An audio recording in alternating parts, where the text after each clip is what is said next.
Hey everyone, my name is Mike Vaughn. I'm a writer for Geek Vibes Nation. I'm also the author of The Ultimate Guide to Strange Cinema, which my book is not here, so you'll just have to pretend, or through the magic of editing, we can put that in there. So, Just like that. And I'm Dylan Gonzalez. I'm the editorial director for GeekVibesNation.com and also a co-host of the Home Dance Film Festival podcast. and welcome to a new video Attic new release roundup. I am back. It feels really great to be recording again. If you're new here, what we do is we go back and forth and we talk about the latest home video releases.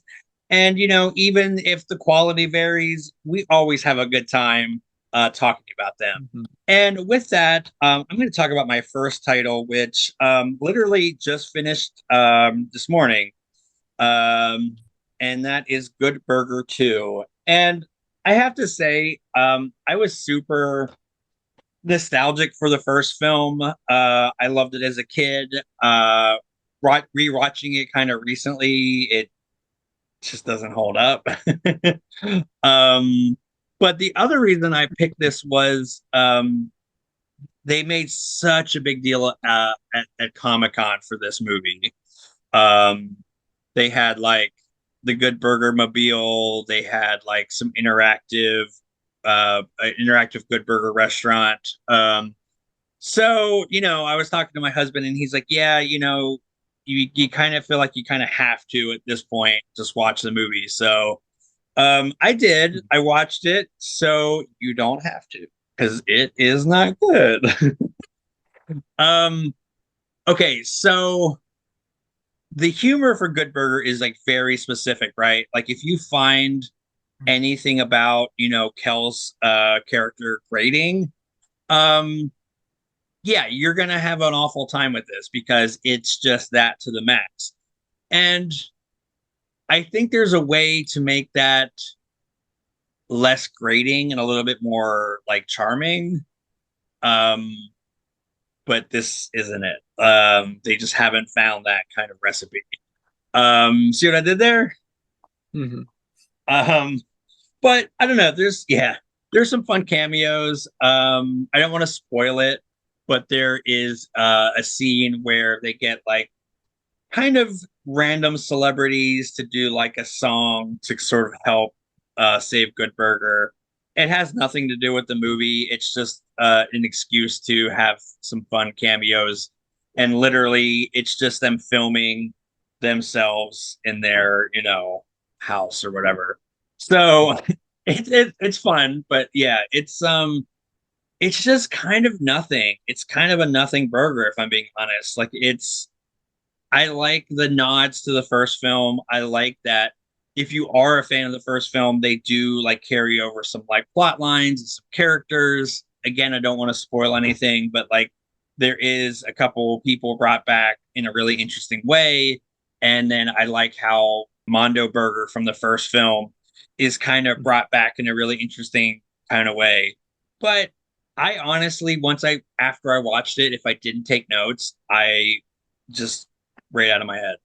And that's kind of the way for a couple of these movies that I'm going to be talking about. Spoiler alert. Yeah. But I'm trying to think if like nostalgia will be enough to carry this movie for y'all. But I don't know. Check it out. I'm probably pretty sure that this is also on Paramount Plus.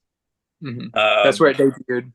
yeah, if you want to try before you buy. Also, Paramount Plus has the worst app, like streaming app, like Mhm. ever. But it, I didn't really have much to say about it. It's not that good. Starting off with a bang. All right. Yeah. Yeah, I haven't caught that one on Paramount Plus yet. I know it debuted back in November, but I was going to wait for physical media. I'll probably still check it out, but I'll have very low expectations. So there we go.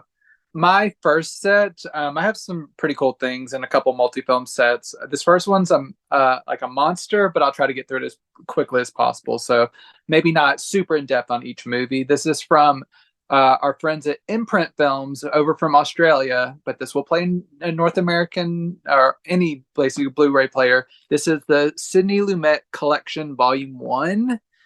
It includes 6 films from Sidney Lumet, on Blu-ray, and so I do have some things to say about that, considering some of these films are in 4K over here.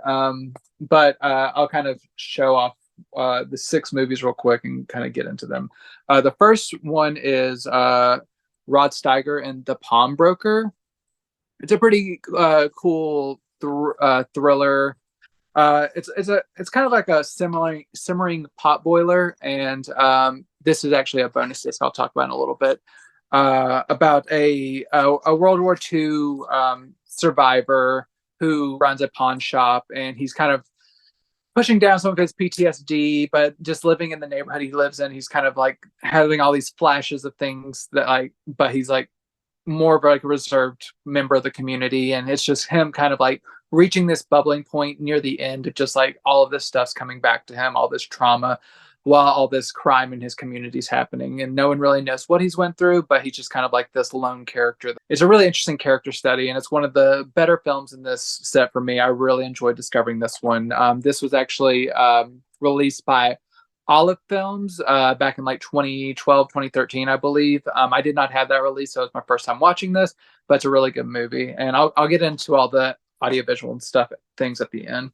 The Group is next. And it is one of the only films where Sidney Lumet focuses primarily on women. It involves, there's 8 main characters, so he has to service a lot of characters within this one, which is why it runs 2.5 hours long.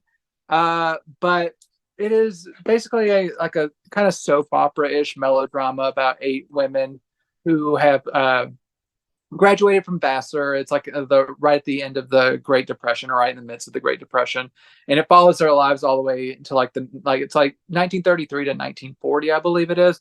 So right whenever we're getting into World War II, it kind of follows their lives post college and how they interact with the world and grow, and like maybe don't reach their full potential. A lot of them get like tied up with men in different ways that kind of ruin their lives in different ways. But it's a really interesting exploration of women's lives, like in the early part of the century, of the night, like the 20th century. It has Candice Bergen, Joan Hackett, Shirley Knight. A lot of really good actresses are in this. And even though it is 2.5 hours long, since there's so many characters, it kind of goes along at a pretty good pace. And it's a very interesting movie. This one was released in the U.S.A. from Kino Classics, and I actually bought that, I believe, last year because it was like on a going out of print type thing, and I was like, I want to see this movie. Never got around to it, and now it's in this set. So The Group, it's a fun one. I'm glad I got around to watching it, even if I didn't buy it.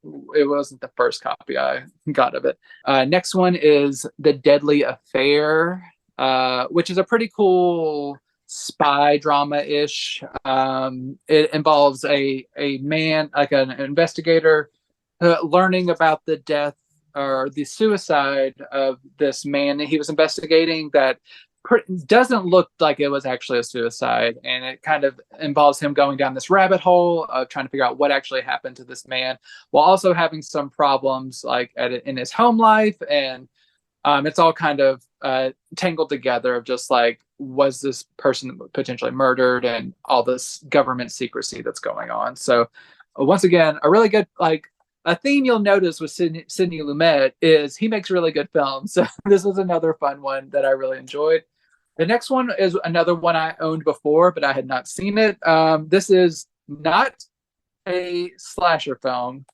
Child's Play. The original Child's Play with James Mason, Robert Preston, and Beau Bridges. This play takes place at a boarding school, and there is kind of like some thriller-ish elements to it. It's like you're introduced into this boarding school through the Beau Bridges character who has just come to teach there, and what you kind of learn is there's like some mysterious stuff going on. It almost feels like there's like a little bit of a cult like mentality going on, and students are attacking one another, and people don't really know what is going on, and you just kind of try to, like, as you go along, you just kind of figure out what kind of seedy stuff is going on in this boarding school. And I especially like Robert Preston in this. He's an actor I long admired. You might know him from Victor Victoria, the remake with Julie Andrews. But he's been great in a lot of stuff, and he has a really interesting role in this one. And I quite liked catching up with this one. And if you're a Beau Bridges fan, he also does a really nice job in this. My next film is The Offense, with Sean Connery, and he is basically a detective who is reaching the breaking point. He's reaching the mental breaking point as he starts to investigate a child molester. He also has stuff going on in his personal life that's kind of, he's unraveling, and it's one of the weaker films in this set, despite the presence of Sean Connery for me. But it is an interesting film, and I still enjoy it, but just compared to the other 5 films, it's kind of lower for me. But worth checking out, especially if you're a Sean Connery fan. And then my final film, I'm definitely not going to go too far into because we've talked about it before. Is Serpico. Al Pacino is a good cop in a sea of bad cops. We've talked about the 4K from Kino Classics, and that is one of my small issues with this set. All these films are from 2K scans of the original camera negative, and they all look pretty solid, but they don't all seem to, like, these seem to be older masters that were kind of supplied to imprint instead of like new, like fresh masters. And especially since you can get Serpico in 4K, it's a little bit disappointing, but it is nice to have all of these films together in one set in solid quality, admittedly. And I'm not sure if any of these other films are really big enough to get a 4K release. It's just, if you're going to get this release, you're going to want to supplement it with the really awesome Serpico 4K release from Kino, I would say, because that was a really good release. And also, there's no real special features for Serpico on this set, which is weird because almost all the other discs have new special features created for them. So I'm not sure if it was something specific with that title. But overall, the video quality is solid, even though if maybe some of these might need a little bit of a refresh. If you want more individual takes on stuff, I will have a written review of this set. But just as a broad overview, they look good. Not dazzling, but pretty solid. In terms of special features, the Pawnbroker has a new commentary track, a new video essay, and a new interview. The group has a new commentary track. Child's Play has a new commentary track and interview. And The Offense has a new commentary track. And I showed this off in the set for the Pawnbroker, but one of the big main selling points of this is there is a new 2023 documentary on Sidney Lumet that is included as its own disc called One Step Further, Becoming Lumet, which is, I think, it's a pretty pricey set because there are so many films, but it's almost worth the price of admission, especially if you're on the fence of whether to like just collect the like if you're in the US and you're wanting to collect them domestically, it might be worth just importing this to have this amazing documentary, because I love Sidney Lumet and getting this insight into his life was really fantastic. And it's just a really worthwhile addition to this set to make it really great. So yeah, overall, if you're a Sidney Lumet fan, which I am, it is worth checking this out. You might just need to supplement it with an additional 4K purchase for Serpico. But for now, this is a really cool set. It's really nicely packaged. I like how each film is given its own individual case, and it's just a nice, really sturdy package. So Volume 1 of the Sidney Lumet, which I would think would indicate there's a Volume 2 coming, which I would be excited about. This is a good set from Imprint. Yeah, that sounds great. And now, I have it in my head in some alternative history that Child's Play was like the Chucky Child's Play, and Lumet directed that, and Beau Bridges played Chucky. And I mean, can't you see it? Like, it's playing in my head right now. It's beautiful. Yes, absolutely. This is what I love about this show, right? We could go from something super highbrow to something because Lord knows I don't like a lot of the movies that I'm talking about this week, but I absolutely adore this next film, and it is such a departure from what you were talking about. If you like highbrow, but you like some sleaze and horror, I got you covered. This is Burial Ground 4K. First of all, package is beautiful. Check this out.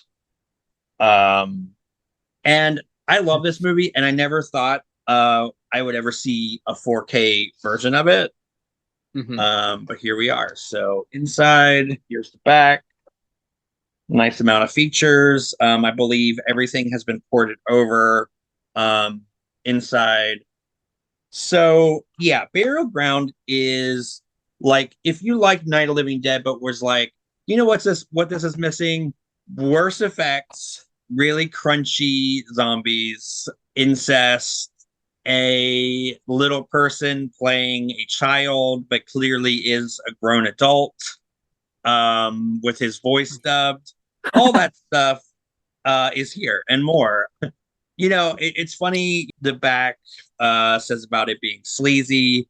I don't think that there's a better descriptor of this movie. It is so grimy. It's so sleazy. Everything about it is just icky and sticky and goopy and gory. I don't really think that there's much of a plot going on. It's just fucking great, and I love it. It's such a good time. I'm beyond thrilled we get a 4K of this. And it looks really great. Honestly, I've not only seen this before, but I've seen this in like just about every format besides like maybe Laserdisc. So, I can tell you that this is bar none the best this has ever looked. There's not a lot of like artifacts or scratches or anything like that. Colors do maybe fluctuate a little bit, but everything feels really consistent. Colors do pop. They use the really like outrageous sort of reds for the blood, so that like looks really great here. This makes me just so unbelievably happy. I just think this is the coolest movie. It's one of my all-time favorite zombie movies. I finally upgraded my City of the Living Dead in 4K, so that makes a really nice companion piece. I know I was so jealous, and as much as I love that movie, I'm not springing for the super ultra deluxe out of print set. But my needs are simple, and as you can see by my shirt, this is my credo. So we love it here, and yeah. But Severin seriously just did an amazing job on this release. Let me put it this way. I think it's definitely worth upgrading for the 4K disc. If you're not like a mega fan, maybe like the Blu-ray is not awful. And certainly the Blu-ray on this is an upgrade as well. But yeah, I would have loved to see maybe some more features, a booklet or soundtrack or something. But just the fact that we have it in 4K is so awesome. And I hope you all support this release because I need more stuff like this out and in 4K. So next week I have some more Severin titles. Severance. I'm obsessed with that show. So that's all I'm thinking about. But yeah, I have some more of their stuff coming up, but this is a little taste and this is so good. And if you haven't seen it, and you like kind of very sleazy, crunchy Italian horror, yes, I could not recommend this more. Yeah, that sounds awesome. I haven't seen that one before, but since you rate it so highly, I'll definitely have to check that one out. Especially if you say it makes a good companion with City of the Living Dead, because I enjoyed that one whenever I and the little kid playing he's not a kid, but he's playing a kid, and it's so crazy pants. And there's an interview with this actor and stuff. It's amazing. I mean, that right there is kind of worth the price of admission, but oh God, so speaking of notorious kid performances, kind of, we are here to talk about my next title, The Shining. Not Stanley Kubrick's The Shining, Stephen King's The Shining from the 90s. Wait, hold on. My name's Danny, and this is how I talk. Now you need to have your mouth agape the whole time, like. Not that we need to make fun of child performances, but this it's not great. But yeah, we have the mini series on 2 discs here, all 3 parts. This is from director Mick Garris, who we love, but sometimes quality is a little bit inconsistent. I would not. Okay, so the Kubrick original Shining that was adapted from the Stephen King story. It's a classic. I love Jack Nicholson in there. Everything about it. It's just working. But Stephen King purists would argue that it is not a good movie because it like veers so much from the Stephen King source material. Um, those who do want to adhere to the Stephen King source material, which I admittedly have not read, but I've read enough comparisons to know that this does so. Stephen King was very happy with this one from the 90s, and it only took him 4.5 hours to tell the story. So a lot more is inside this. I realized that we got like an hour into this. I'm like, we're just now making it to the Overlook. What is going on?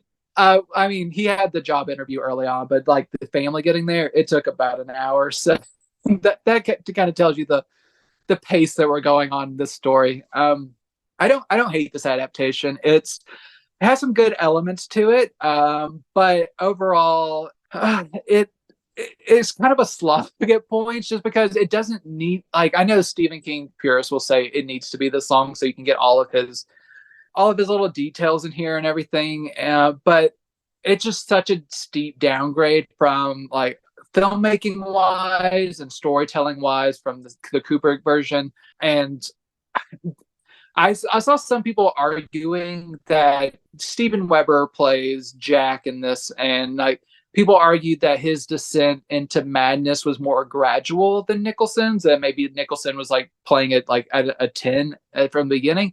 I kind of disagree with that because Weber's performance, he kind of seems like he's supposed to be an unstable alcoholic, but he seems pretty aggressive from the very beginning. And yes, this house is like taking over and warping his personality and like the ghost of the house and everything, but he's pretty detestable from the beginning. And just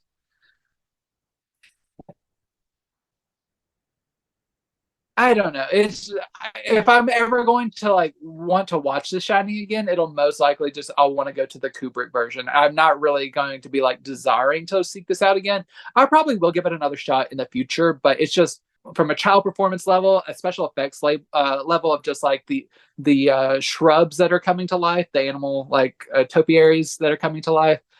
I just didn't find it that unsettling or creepy or anything. It's just long and kind of boring with some interesting elements here and there. And a lot of people, they were wondering if this would ever get a Blu-ray release. It finally did come to Blu-ray through Screen Factory, and it's a little bit inconsistent, but they kind of put that out there up front. There's a screen up front that says that this is from a 2K scan of the intrapositive, but in order to have the most complete version of this available, they had to source some material, like some scenes or snippets of scenes from other sources. So some moments will look like almost akin to an upscale DVD. It's not, most of the movie looks really good, but there are moments like, especially like with visual effects, where you can tell it's like more of like an upscale than like a true like 2K scan. But overall, to get it in like I would say 90% out of 100 great quality, I think most fans will be happy and will be understanding of some of the source limitations, because just the way this was rendered back in the 90s with like the special effects and everything, we wouldn't have gotten it on Blu-ray otherwise if we wanted like 100% perfection. But it looks really nice. This does carry over the original commentary track, which has a bunch of different people like rotating out, but mostly Mick Garris, Steven Weber, Stephen King, a bunch of different crew people and everything. It does have about, I believe it's like 15 minutes of deleted scenes with optional commentary from Mick Garris and it's like a trailer and stuff. So if you're a fan of like the throwback Stephen King miniseries, like Storm of the Century or Rose Red or anything like that, it's worth checking out for like nostalgia purposes. It's just not, considering there's a much superior version of this, in my opinion, available. it's kind of hard to like heartily recommend it, but it's a good release from Scream Factory if you've been wanting this, and there are some positive elements to the story, I would say. Yeah. So I don't know if this is super interesting, but when I interviewed Mick Garris, we didn't talk a lot about this movie, but I did mention there was a rumor that Haley Joel Osment apparently had auditioned for Danny and didn't get it, and this other kid did. And I don't know, this was even on like the IMDb trivia page. And so I asked Mick about this if it was true, and he's like, no, he's like, I've never even heard of that rumor, because it's interesting because this was like, I don't know, what year was this? I mean, it was like mid to late It's 90s. yeah, like 97, 97. Yeah. Yeah. So, I mean, what's intriguing is this would have been just prior to The Sixth Sense. So, Mm-hmm. maybe that's kind of how the thing got started, but apparently not true. Debunked by Mick Garris himself. But the Cinema Snob did a mega fantastic video on this. I don't know. Mm-hmm. Do you ever watch his movie or his videos? No, I know you've talked about them before. I haven't introduced that into my array of watching, because Yeah, I have to watch like 30 movies a week for this podcast, yeah, so yeah. I haven't made it to that one yet. That's what you guys don't see is we chain him, to his couch, and it's got the lid locks, and I don't know. Out of context, that looked horrible. I was just doing the Clockwork Orange thing. Don't cancel me. That's context is important. But yeah, no. I think you're being way more generous. I don't like it at all. It's just they keep. I don't know. Like the pacing. You're right though. The pacing just sinks this movie. It just there's scenes that repeat 3 or 4 times. You don't like need that. It just like if this was leaner and meaner, I could see this being really good. Like I don't think it needed to be as like I think you could trim an hour out of this easily. Oh, for sure. Yeah, if they would have made it two parts instead of three, maybe like 3 hours instead of 4.5 hours. The amount of times, I think it was at least 7 or 8 times where Jack would go to Danny and he was just like, I told you not to go into this room. And he's like, I didn't do it. And I'm just like, we've had this conversation so many times. What are we doing here? I didn't do it. And like you said, it's not we're not picking on this child actor. He got paid. I'm sure he had a good time. Hopefully, I'm sure he's doing much better things. But it's just part of critiquing a movie is the performances. I don't know. I blame the adults for allowing it to happen. They should have directed him better and knew that what was like going on. So I don't blame the child at all, but the adults should have seen what was happening, and that like he's gotten pretty considerable backlash over the years, and he doesn't deserve that. And like I say, we're not bullying him. We're not asking anybody. I mean, I don't know. Nobody really thinks about him probably enough to warrant this, but don't bully anybody. Yeah, this isn't Star Wars, but still, like, don't bully kids, I guess. Well, yeah, I guess that's good advice in general, but yeah. So the next movie that I have to talk about made me kind of question humanity. Have to talk about. That just slipped out. I feel like we failed our creator because we made this, and that is Joe's Apartment. I was trying to figure out which Warner Archive title you were going to be talking about in regards to this. No, my other one was better. Okay. This was an interesting watch, right? Because I remember clear as day they had like some kind of like MTV like tie-in with this movie. I don't know if it was like a spring break thing or they were promoting it somehow. And I just kind of remember it more of the summer it came out being promoted than actually seeing it. What year was this? Because I was probably like, that's only PG-13. Although for PG-13, it's wild. whenever this was made. I probably was too young to see it, or probably didn't even want to see it, to be honest. But yeah, so watching it with that kind of perspective, I was curious if it was like awful, if it was like maybe some kind of like misunderstood masterpiece that we all just need to rediscover. And it's awful. The thing about this is this would make a really cute 10-minute short film, but they take this premise and they stretch it out to where your brain is mush by the end of it. The jokes are really bad. Um, if you don't like bugs and cockroaches like me, it's just very creepy and icky, and you want to crawl out of your skin because like this movie fucking hates you and wants to hit you in the balls over and over and over again, is what it felt like to me. I don't know, like nothing was endearing or charming or interesting. Like Jerry O'Connell was like doing his best to kind of carry the sort of heart of the movie, and that's being generous, I think.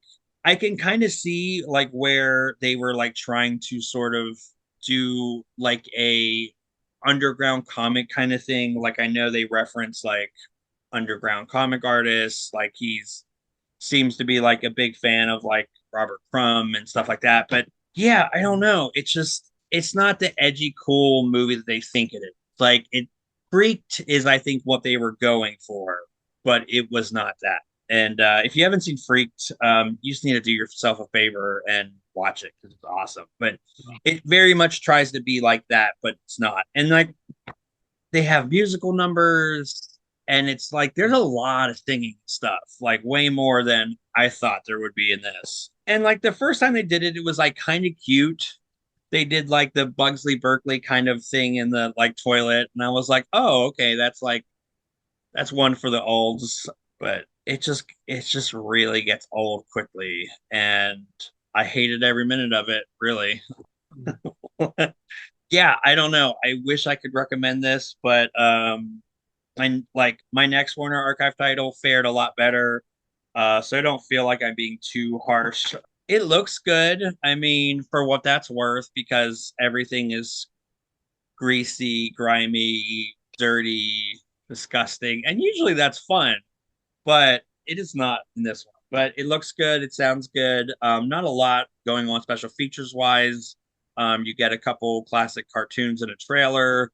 A new interview would have been interesting just because I want to know like what drugs everyone was doing during this movie, just so I could kind of understand why I was put through this pain. But, if you're a fan and maybe this is super nostalgic for you, I mean, the presentation's nice. It's just the movie itself. I did not.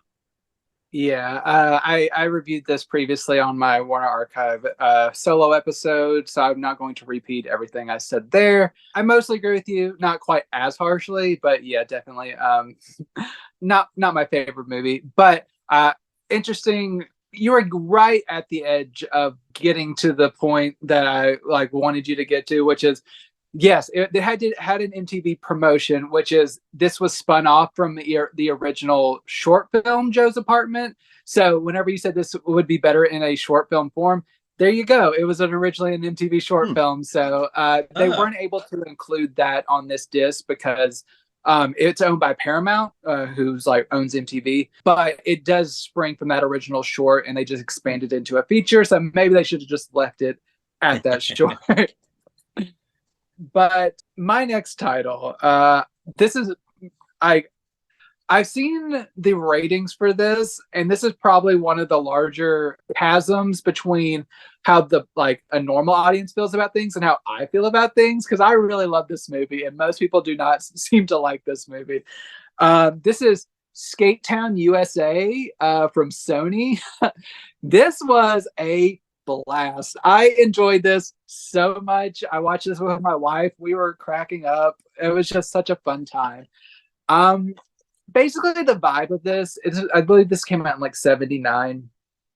It's like right in like kind of like the disco era, and it has the feeling of like an American Graffiti or a Dazed and Confused. It takes place one night at this disco club where there's skating and just like there's like live performances. So you have like live music and people skating in interesting like configurations and like putting on shows for people. And all the while you meet all these different characters that are going through, like they have their own little storylines that they're going through, and it's just amazing. This movie introduces Patrick Swayze, so seeing like Swayze in one of his first roles is pretty cool.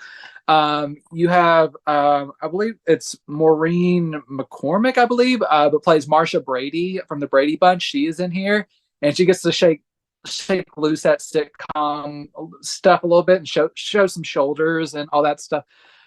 Great soundtrack, phenomenal soundtrack full of like 70s bangers. If you kind of like the kind of Grease aesthetic where it's like a little bit heightened and like people are caring so much about something that's not that important, like that people are having rival gangs about like roller skating. If you like the idea of that, this is what that is, and it's so much fun. So, and like the one thing I really did like, considering this was like the type of movie it is from the late 70s, there's not a lot that is super problematic. There are a couple like objectifying things like lingering on like cleavage shots and stuff.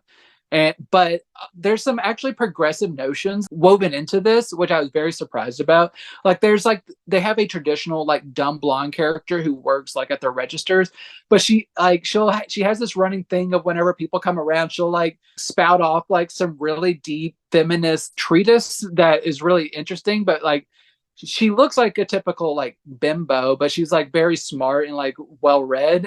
And it's really the parallel or like how it kind of subverts your expectations is really great.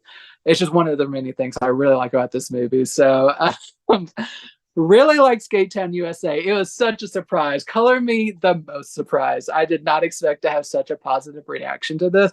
And this Blu-ray, it looks fantastic. I read that this had never been released on physical media before, and this looks amazing on Blu-ray. It looks like it had been restored within the years prior to this being released by Sony.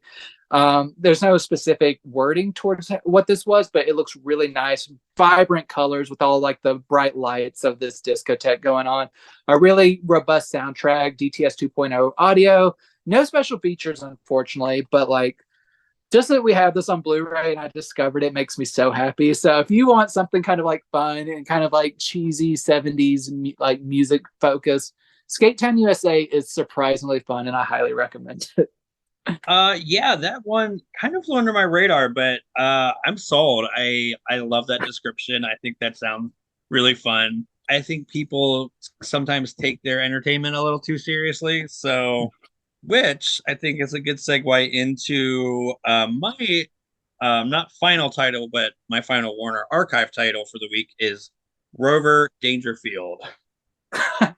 And like this, I mean, the 90s was such a weird time, right? Like, Mm-hmm. who thought this was a good idea? Who's like, Yes. like the kids, what they're into, but this is like a comedian that their parents would probably more like. But we're gonna Mm-hmm. make him into an animated dog, and then Mm-hmm. everyone just did lines of cocaine and was like, "Yes, um, Mm-hmm. this is gonna happen, whether you want to or not." um, so I do like this film a lot more than I like Joe's Apartment. I think it's very charming. I like, I. It's not that I hate CGI animation. I think that that can be a very beautiful art form, but I do have to say, like seeing this beautiful, like hand drawn animation is really a treat. Like some of the times when they do like sunsets on the farm and stuff, it just looks like this really beautiful like watercolors and some of the jokes are interesting. He talks about I think it's this scene right here where he's talking about her pom poms. Clearly, he's talking Yeah. about her dog boobs, I guess. I don't know. Then you have to think about that weird implication. And then I guess like his sort of owner was like, show me a lot of skin. Like I'm not a prude or anything. It's just for a kids movie, I was like, wow, that's like she's not naked, but I mean it was way more than you would think, I guess. Mhm. um, it's G-rated, but yeah, it's something. Yeah, the story itself is just kind of fine. It's fish out of water. It's not nothing that's gonna like really reinvent the wheel. But it's fine. It's fun. I enjoyed it. It's only 74 minutes long, so it goes it clips at a really nice pace.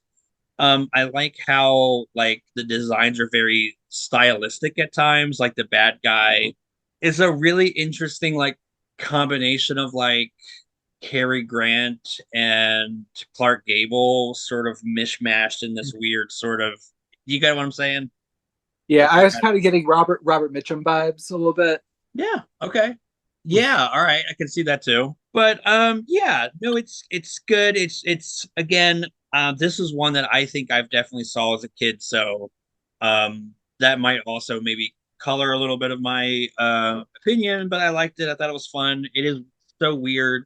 But I love that we get it in Blu-ray and it looks great. Again, you Mhm. can really appreciate that just amazing hand-drawn animation. And I mean, I don't know if I'm like struggling to find when this was made, but like I'm not sure if they used any CGI animation yet or not. Like I know there was a transitional period. So if y'all know that, just maybe chime in. Like I'm not an animation expert, but I would say probably the good bulk of it was hand drawn. We do get some Warner Brothers cartoons that kind of go with the theme of the film and a trailer.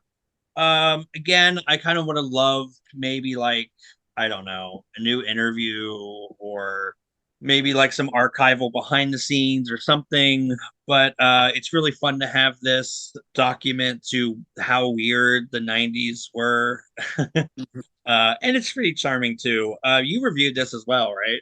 I did. I enjoyed it pretty well. I love I sure Disney's great and everything. They make classics, but I love the non-Disney animated stuff, especially like in the 80s Mhm. and 90s. Stuff like this, but like An American Tail or Fern Gully or The Page Master, which did like a little bit of live action animation, but those were kind of things I was more drawn to. Oh, especially We're Back, a Dinosaur Story, one of my favorites. Love Yeah. that movie. Love it so much. So it was so weird whenever this was announced, like 2 weeks before this was announced, I made a random reference to Rover Dangerfield to my wife, and she's like, I have no idea what you're talking about. I was like, oh, this thing? And she's like, I think I've seen that. And then like 2 weeks later, it was announced on Blu-ray. I was like, look, it's coming. We can watch it. And it's not like amazing, but it's really interesting. I'm not sure if you know this, but this was originally developed as an R-rated movie, but then they like Hmm, kind of lost their nerve and made it a family film. But that's what hmm. Rodney Dangerfield was originally envisioning it, kind of like a Ralph Bakshi kind of R-rated, Yeah. like.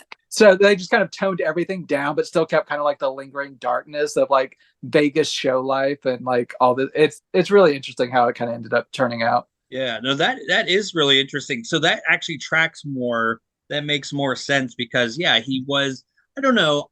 Rodney Dangerfield wasn't like a really smutty comic, but he definitely had more of an adult, again, like aiming towards your parents, not kids, kind of thing. But yeah, I think it's fine. I mean, I mean, that definitely explains like tonally how this is kind of weird at times. But do you remember if this did well? That, I don't think it did amazing. yeah. Well, Yeah. and then, this kind of animation is incredibly expensive. It's kind of why we don't really do it anymore. And, when I get to my next thing, it's sort of a good contrast between that one. But yeah, it's a fun release. Maybe just like throw this one away and then just get this one or just get this one. Mm. Anyways, we love you, You Art win some, Corner you lose some. Archive. Keep putting them out. Yeah, absolutely. Which they just put out an amazing Hanna-Barbera set, which I know you'll be talking about sometime in the future. So very excited about that. I've actually this lined up well because my next title is also an animated hand-drawn, mostly hand-drawn film from the early 2000s. This is from Sony Pictures Classics. This is The Triplets of Belleville, which is a French film which I oddly became very like not obsessed with, but kind of obsessed with whenever I first learned about it, it was nominated for an Oscar the year it came out. I think it was like 2004, I believe, 2003. And I like saw this on the Oscars, and I was like, "That looks interesting. I'm so interested in that." So I like kept waiting for the DVD release to come out, and I had to go because it's Sony Pictures Classic, so it wasn't like at Walmart or something. So I went to like a now defunct store called Media Play, and I like bought it, and I treasured it because it was so weird and like unique, and I was kind of that weird like early teens just like looking for that kind of style of animation. And revisiting this was a lot of fun. It is, even though it is a French film, it is mostly, it's almost entirely wordless.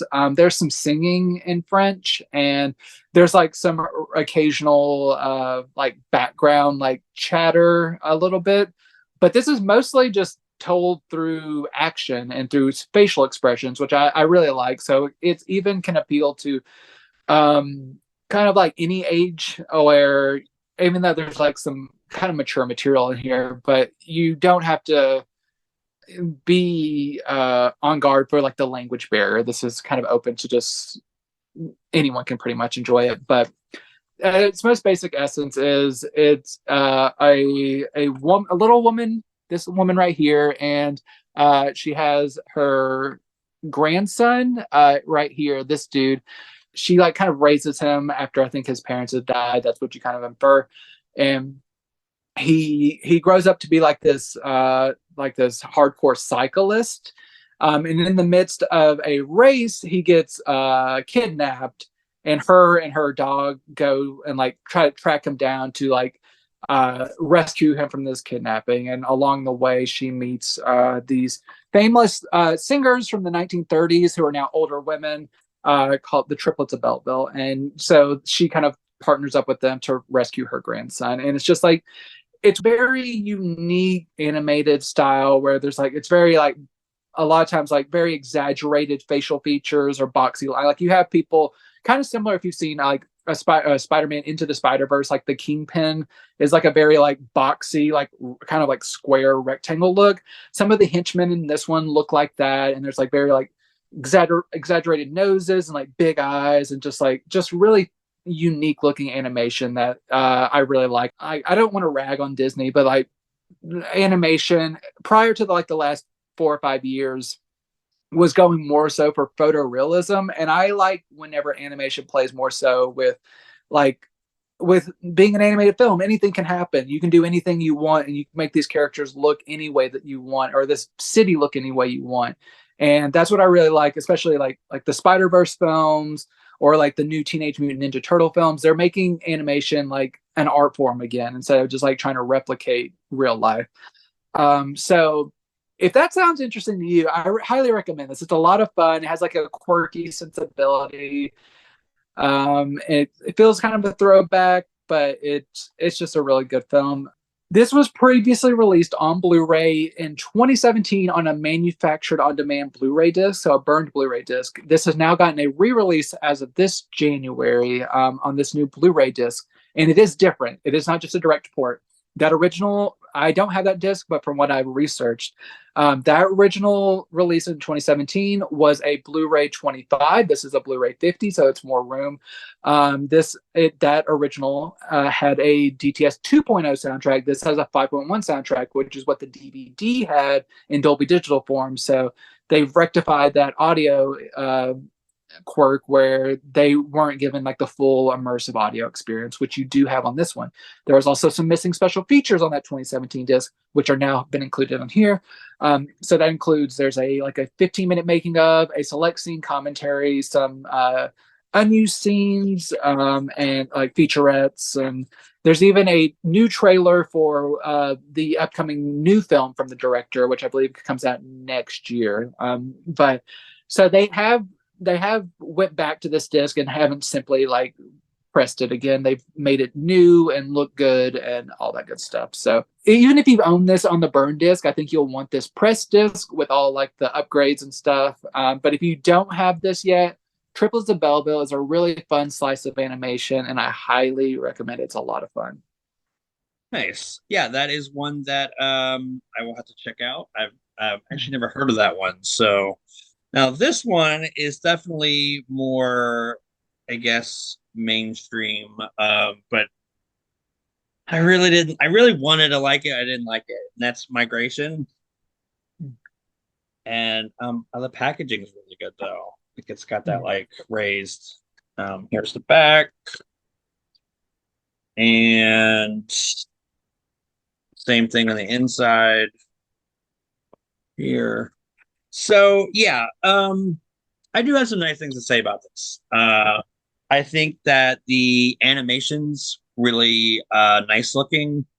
Voice acting is also really good. Carol Kane like kind of steals the show as always, in sort of like a small role, but it's really like it's so nothing. It's like it's you've seen this all before. It just feels like a lot of very similar stories mishmashed together. I mean, Secret Life of Pets kind of did that too, but it had enough charm and it had enough sort of heart to maybe kind of get a pass on this a little bit. But I feel like this movie doesn't really have that kind of charm to sustain itself. Again, short film would have been great. Feature film, no. Like it's one of these things where specific scenes I wrote down because honestly, I'm like I would not have remembered it otherwise. It's just one of those movies that you watch and then you just delete out of your brain for something else. Like scenes go on way too long. There's just a pacing issue. I was watching it with a friend of mine and we were both kind of bored. We were just kind of like, okay.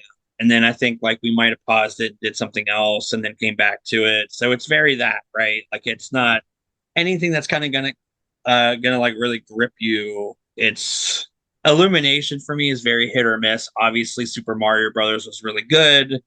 But for every one of those, oh, you didn't like it? It's a little Okay. boring. Really? Huh. Yeah. Okay. That's Didn't interesting. mean to gag you. I'm sorry. Continue. Yeah, no, I mean, I've never heard anybody like not really like that one. But anyways, most people like that one. Apparently you do not. I guess But you haven't looked at Rotten Tomatoes. I was gonna say it's probably pretty high, right? Not really. Oh, it isn't? Hmm. No, not really. Well, you know, critics. What are they? Then But what are yeah, we then? no. But yeah, I don't know. I just think it's very just kind of forgettable. Like I said, it's just there are some like funny bits. Again, I like the scene where like that crazy, what was it, like heron or something, like catches them, and it's a very like Texas Chainsaw sort of vibe. But it doesn't really like it. I guess it kind of factors into the movie a little bit, but like not really. It's just like a funny bit to be there. I know they used it in the trailer a bunch, so it wasn't exactly that big of a surprise either. I don't know. It's just a very nothing movie. Again, the animation's spectacular. Looks really good. There's some nice special features. There's three mini movies. I don't know. Like I'm excited for the new Despicable Me, but it's just by far not the worst movie that I've looked at this week, but it's not good either. Yeah, I liked it more than you. So for a different opinion, you can read my written Yeah. review of this one. I mean, I didn't love it, but I think it's one of the stronger Illumination films I've seen in a while. But apparently, we have different thoughts on Super Mario Brothers. So take that as you will. Yeah. I did want to show off this thing that I received recently out of nowhere. I don't know why, but this is pretty cool. It's some concept art that the creators did. So I thought that was cool, like little thing. Not that people can buy it, but it's just like a cool thing that I had that was applicable. But yeah, so if let us know in the comments who you are more like on the side of. If you've seen Migration, do you think it sucks shit like Mike, or do you think it's pretty good like I do? So, and then also weigh in on Super Mario Brothers because a lot more people have seen that one. But I'm not here to cause drama. I'm just hanging around, you know. Uh, my next title is, hey, I love Skatetown, USA a hell of a lot. So who knows what my taste mean? Who knows? My next title is also from Sony Pictures Classics. I'm on a run here. This is Maudie. With this isn't going to go well for you because it has your boy Ethan Hawke in here, who you do not like. But yeah, this stars Ethan Hawke and Sally Hawkins as Maud, the titular Maud. Um, this unlike Triplets of Belleville, this it does come on a burned Blu-ray disc. So just be aware of that. If you have a player that doesn't work very well burned disc, that's the only way to get this at the moment. So maybe they'll also re-release it in the future. I don't think it's big enough to probably do that, but I think it's a pretty decent movie. It's based on a true story. It's set in a little bit around like the Great Depression era in Nova Scotia.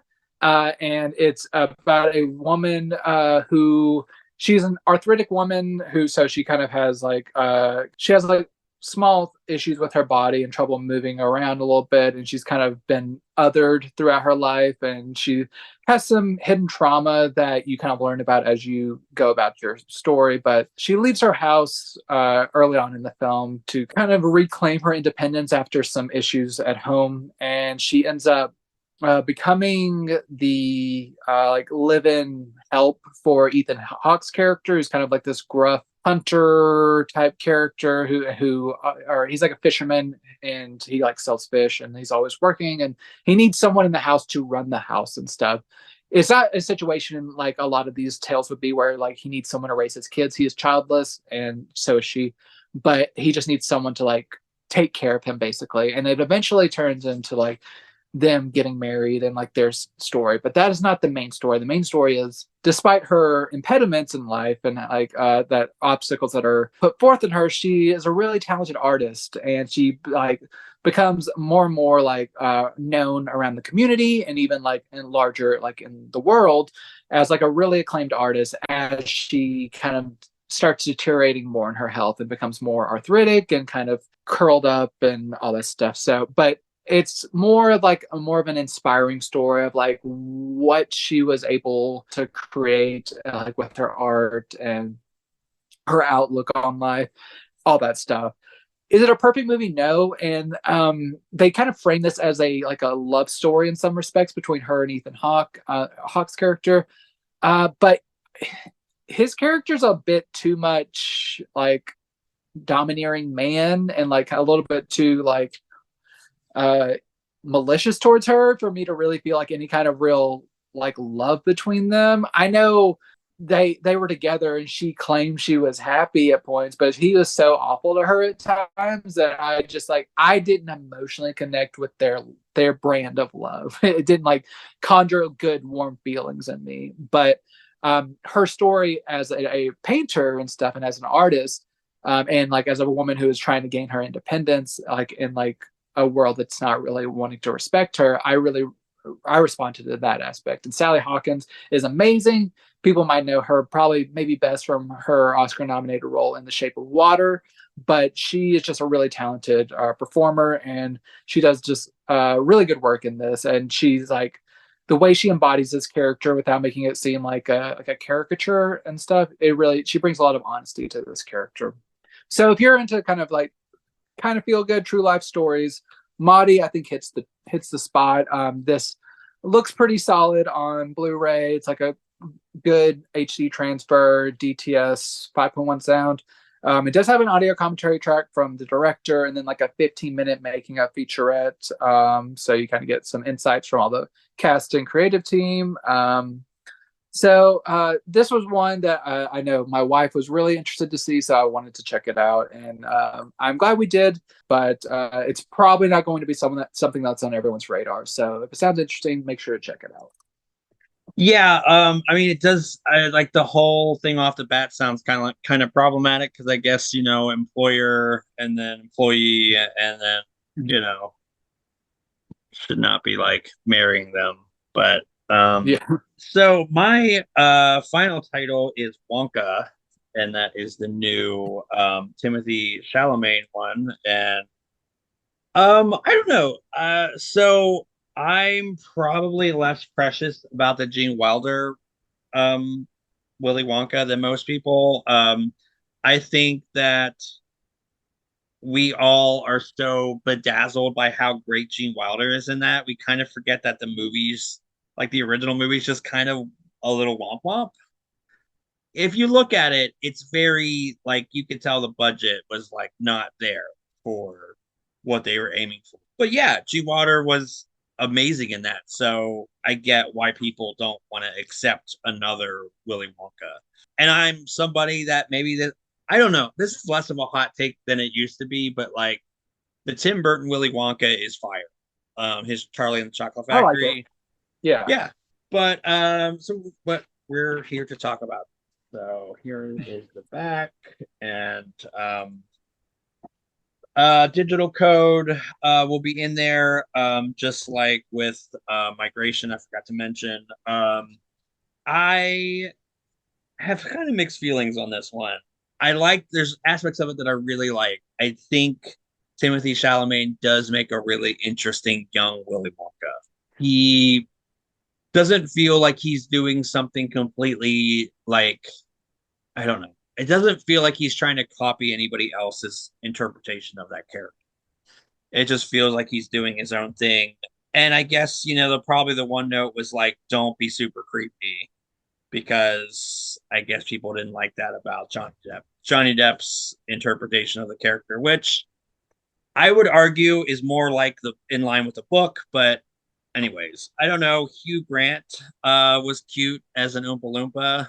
The cast is really good. Olivia Colman is my goddess. I love her so much. My problem with it is it kind of just feels not as fleshed out or maybe as realized as it could have been. There was like some story threads that felt a little bit weak, stuff that almost felt like they were leftovers from maybe another draft or something. It's definitely corny. Like, as much as I want to really like that emotional sort of payoff at the end, it really is very overly saccharine. Like, it's just your mileage may vary. I thought that, like, it's a little schmaltzy at the end, which I expected. The musical numbers are good. I kind of don't remember any of them though, so that might be telling. Like, there's some soundtracks where I'll like sing it for weeks on end, but I couldn't tell you a single song in this one except for Pure Imagination, and that's like that one's from like the original or whatever. So it was fun enough. Like I said, the story was a little bit weak. Looks great in 4K. That's not a shocker. It does have a nice host of special features, so it's not just dumped out there. I would have loved like a commentary track, but again, we get some really nice featurettes, and I think that it's fine. It's not the greatest thing in the world. It's not a dumpster fire. I think it's just very middle of the road. Um, it's such a shame because I feel like if a little bit more attention had been paid in like the story and the characters, this could have been like really great, especially with like working with a really great budget. I mean, it really obviously like they have the budget to really show you what like a world with a Willy Wonka that could almost be unlimitless in far as what he could do, which is another thing that bugs me. Like if he is this like fantastic, why is he literally a pauper? Like somebody would no, but you think about it though, like he can make all this crazy stuff. I mean, some of it has feels like it has maybe like potentially like military applications that I'm just Yeah. saying, I don't know. You could like really I don't know why he was like even poor to begin with. I'm like, you can do all this stuff. You basically can whip out this like chocolate in no time. Hmm. And it almost can basically like do anything. And again, that's very nitpicky. You just kind of have to go with it for the story's sake. But anyways, I think Mhm. that the writing could have just been a little bit more complete. Yeah, I'm looking forward to that one. As someone who hasn't watched it yet, I have a question. I've only seen like a couple stills. Usually, it seems like it's him walking in snow. Is this a Christmas movie? I know it came out around Christmas. Would you classify it as a Christmas movie? No, I don't think. No, I mean it's like they're in. Yeah, it's like wintertime, but they don't really. I don't think like that's mentioned at all. Hmm. Yeah, Okay. Just I but just I just yeah. wanted to get a grasp on what I should be ready for. All right. Well, my next title is one I very nearly did not request because I try to be a little bit more selective with some of my horror features because but this one seemed a little bit more promising and I'm glad I did because I ended up really liking it. This is Double Blind from Epic Pictures.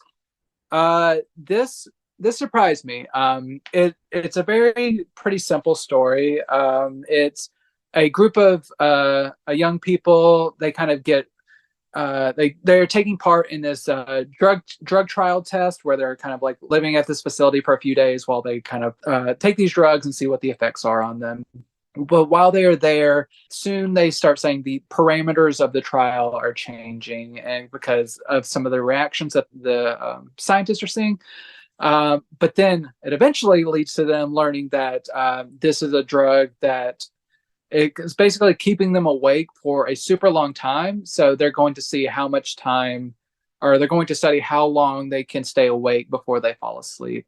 But then once someone does fall asleep, the first person falls asleep, they end up dying a horrifying death of just all kinds of body horror stuff starts happening. So it soon becomes a thing of just like if you fall asleep, you will die, and it's just kind of like goes into this. It's like Nightmare on Elm Street, but without the dream like murder.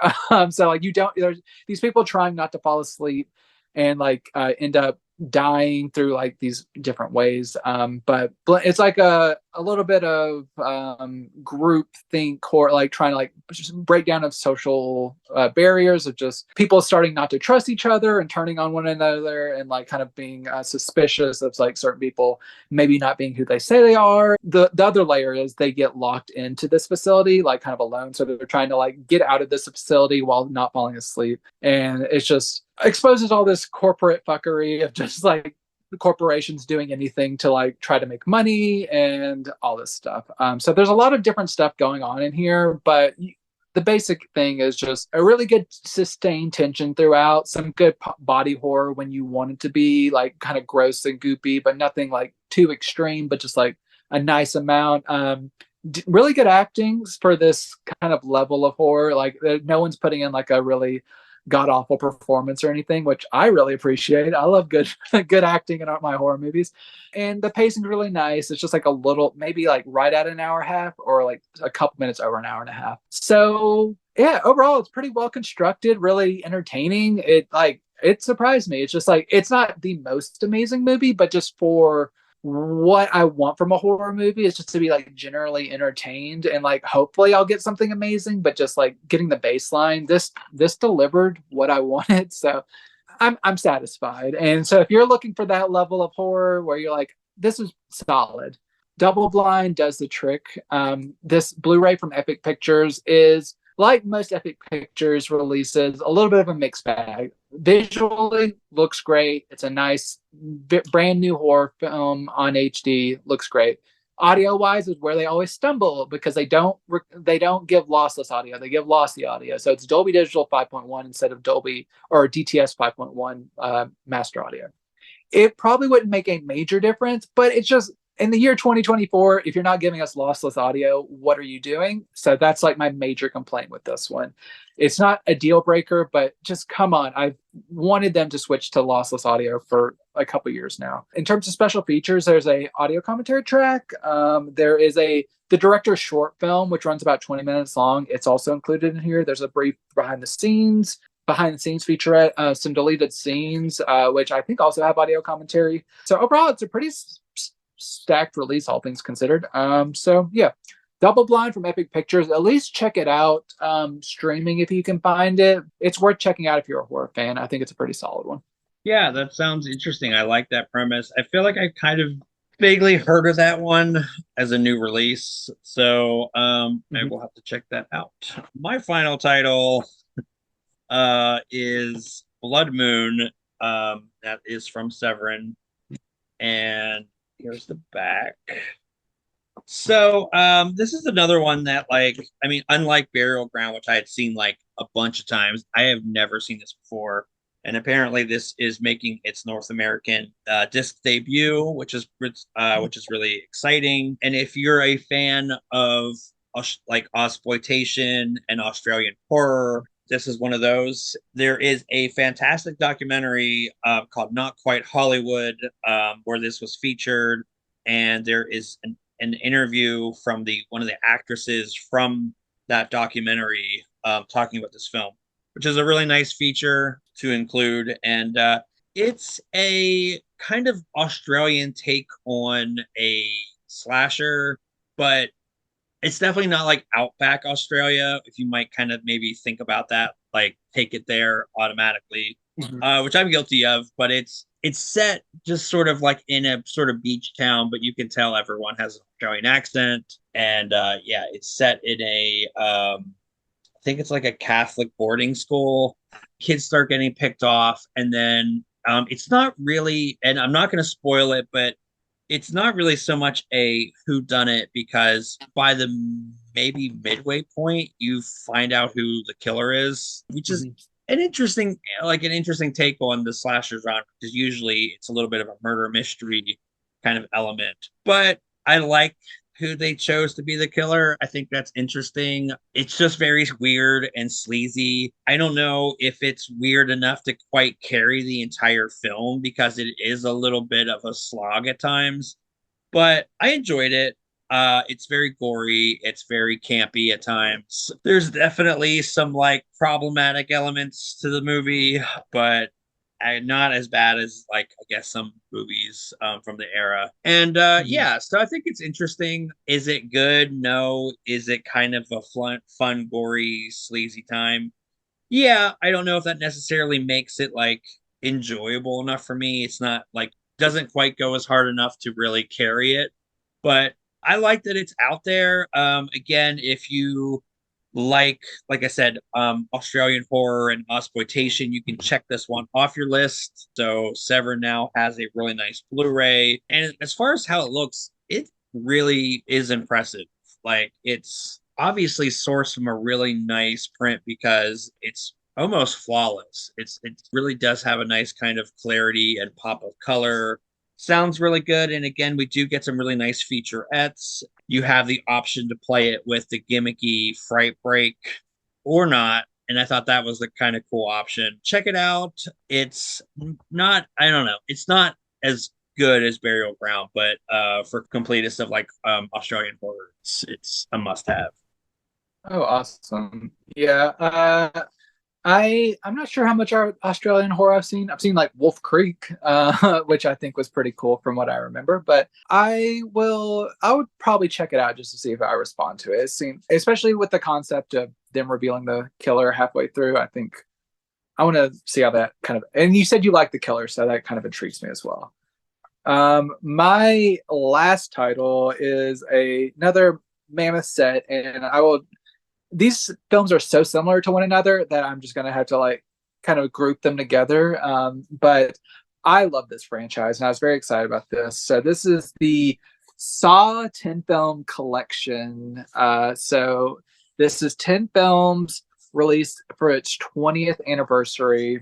And I did not open this thing that probably needs scissors to be open, but I'll see if my nails can get it. But one quick thing as I try to fumble for this real quick is that these films have been released a couple times in recent years in multi-film packs. So there's like an 8 film set, a 9 film set. Now we have this 10 film set. So you may be like, okay, what are they doing? Why is this like special?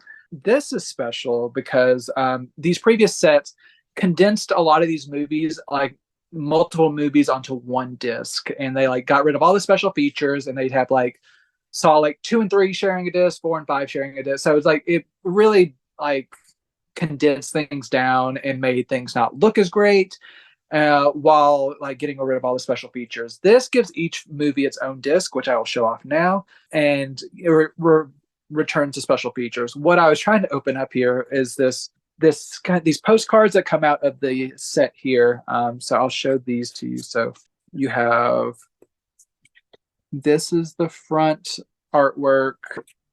You have Jigsaw and Amanda. Carrie Elways from the first movie. Another victim. And then some more Jigsaw and stuff. So you have those postcards, but mainly you have this massive set, which I'm not a huge fan of how this is packaged, and also this is DVD size packaging, which I'm also a little bit disappointed by, but take what I get, I guess.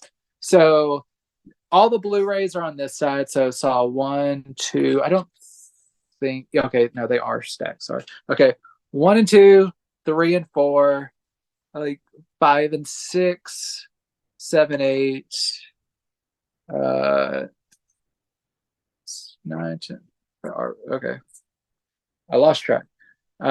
Somewhere here 9, 10. So then it switches to okay, I think that's Spiral and Saw X is right here. Then it switches over to DVDs all the way over here. So stacked disc on this bulky packaging is not my favorite. But you do get every film having its own disc, like I said, and it makes them look a lot better. I owned most of these previously on Blu-ray, but one of the reasons I was very excited to get this set is my copies from whenever they were first released or from a batch of Lionsgate titles, which end up having like disc rot and like would fail to load, and some of my discs were impacted by that. I know the last time I went to watch Saw 3, it just would not work, and I was like, well, shit.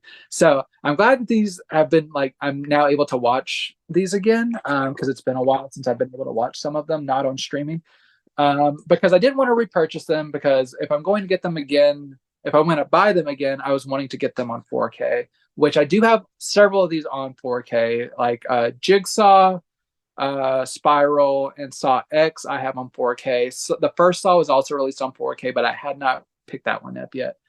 Ideally, all of these would be released on 4K, and I wish that's what this set was. Unfortunately, it is not, but it will hold me over until they hopefully eventually get to the rest of the series on 4K. But as a series, I'm a huge slut for Saw. I love Saw.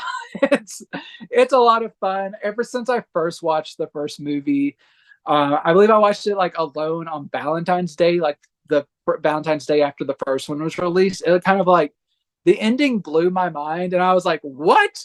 This is awesome. And I was on board. I watched the second one in theaters, and I really loved it as well. And it's not a perfect franchise, but even its like kind of downturns at points, especially getting to like the seventh one. The sixth one was surprisingly very good, but like the fifth, seventh, fourth, a little bit odd, and then you didn't really start having more of an upturn until, in my opinion, like Spiral into Saw X was really like a nice return to form recently.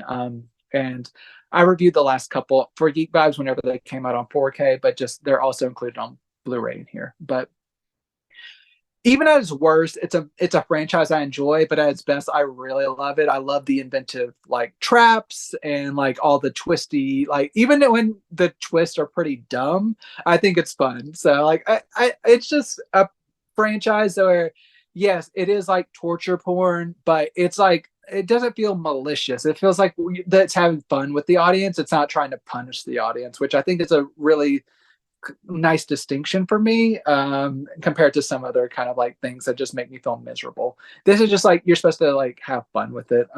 Blu-ray wise, these are pretty solid. They obviously look better on 4K, those that have the option, and I do hope, like I said, I do hope these get upgraded. But for this set, they look the best they can at this moment, because they're not sharing a disc with another film, so that's really good. It's good to have all the original special features back, and I really enjoy that. And then you have, as far as collector's packaging, like this isn't like too impressive, but it's something. They're at least putting a little bit of effort into it. And yeah, so if you're a fan of the franchise and you want it all that's currently out, which there's a Saw 11 coming out, which will make this a little bit invalid here later this year, but for now, it's a nice package for Saw fans. And I know for those who have just been wanting to not have movies sharing a disc and like the special features, this is a nice celebration of the 20th anniversary. Here's the back that like comes with it, and like it doesn't easily slide into this. Unfortunately, it's a little bit taller, but if you're also a slut for Saw, it's a pretty good set. Yeah. So I'll have to see if our editor Andre can put some pictures up, but I have some props from that movie. Like I have Oh, cool. yeah, I have a bunch from part three. I have like when he does like he's setting the flashback where he's setting up the X marks the spot with the that paintbrush I own he used in that. I own Nice. a couple of the like not anything well the one huge thing that I own is really cool. It's one of the blades from part three that like cuts up the pigs. And this thing is like Oh, cool. massive and it's fiberglass and it looks gnarly. Um, and then like one of the needles from the pit in part Ooh, two, I have one of those ooh, that Shawnee signed. And these are like, nice. yeah, these are like all from the studio too. And I used to love collecting stuff like that. And then throughout the years, like I sold some stuff. Like I kind of wish I wouldn't have sold, but like I had like Shawnee Smith's complete wardrobe from part three, some other like shirts, Oh, wow. like stuff that was like caked in fake blood, all that stuff. Really, like all that stuff's resold excellent. So, but I kept all the stuff I really liked. So I'll have to post some pictures of that. And yeah, so this was as always a really fun time. Some very diverse movies, you know, talking cockroaches and Sidney Lumet. What more can you ask for? You know, now's the time when I'm like, please give this a like, subscribe, all that really good stuff. Weigh in the comments, let us know what y'all think, and thank you for hanging out with us.